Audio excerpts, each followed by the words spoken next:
Can you give us a little background dito po sa uranium program ng Iran? At totoo ho ba yun na talagang gumagawa sila ng bomba? At totoo ba na nawasak po ng Israel tsaka ng Amerika ang paggawaan nila ng bomba?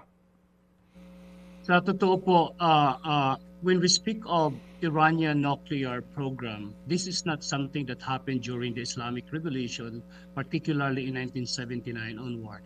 This is the program that were actually initiated both by the Iranian monarchy or government of the Shah as well as the Eisenhower government of the United States. So in short, way back to the 1970s, nagsimula na po itong program na ito at nagpapatuloy hanggang nagkaroon ng gira in 1980 to 1988 between Iran and Iraq War. So na-stop po yan during the Islamic Revolution. And nagko-continue yung kanilang nuclear program. However, we need to be very clear that Iranian official statement never said that we are creating a bomb or a nuclear bomb. And there is no sufficient evidence that indeed Iran is producing a nuclear bomb. But it is also not. It is also true that Iran has the nuclear facilities, given also that Iran is a signatory of the Non-Proliferation Treaty. Iran has the right to possess peaceful nuclear technology for its domestic consumption.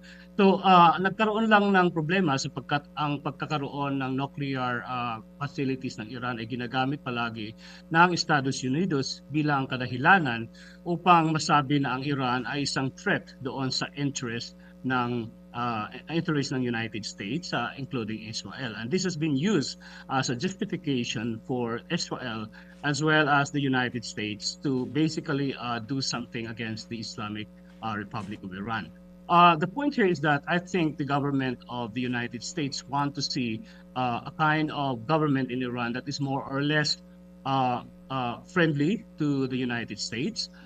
If you look at the orientation of the Iranian foreign policy since 1979, we may know that Iran's orientation of foreign policy is very much focused on the global south, and it is anti-imperialist, and Iran always emphasized the freedom and the safety of the Palestinian people, and Iran is against the illegal annexation of the Israeli government to the territories of the Palestinians.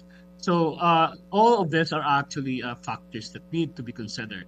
Now, titingnan natin kung anong nangyari sa kasaysayan po, because this is not the first encounter in which the US and Iran had over the past decades. We go back to the 1951, for example, when the democratic elected leader of Iran, Prime Minister Mossadegh, moved to nationalize the Iranian petroleum company.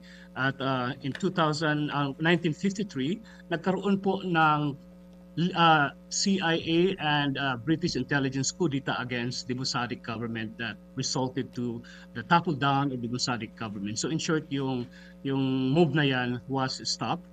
Doon nagsimula ang kanilang problema sa politika, and then nire-install po nila ang king ng Iran. So may dalawang importanteng bagay na nangyari before the Islamic Revolution of 1979.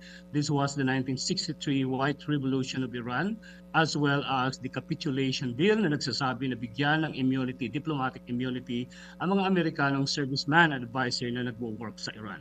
So ito ay nag-angered sa mga maraming traditional and conservative Iranians, including those who are in the religious sectors. Now, if I may go back to your question, unfortunately para sa akin, nagagamit palagi ang issue ng nuclear upang maghimasok ang mga bansang ito sa loob ng Middle East. Remember, if we go back to the 2003, in the case of US against Iraq, the US also floated the idea that the Iraqi government under the Saddam Hussein's regime had this nuclear weapon, and the US wanted to promote democracy in that country.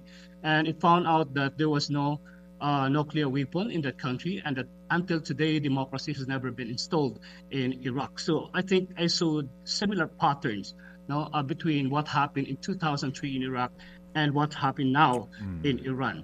Mga kapatid, brothers and sisters, saan ka pa? Dito na tayo sa totoo. Dito na tayo sa True FM. Mga kapatid, mag-subscribe and follow po kayo sa social media accounts ng True Network PH. Yan po kami. Hanapin nyo lang True Network PH, Facebook, Instagram, YouTube, TikTok, and podcast. Mapa-Apple or Spotify man yan, mahahanap nyo kami. Lahat ng mga napapanood at napapakinggan nyo po sa programa, nasa social media accounts namin yan. So, paano mga kapatid? See you sa social media!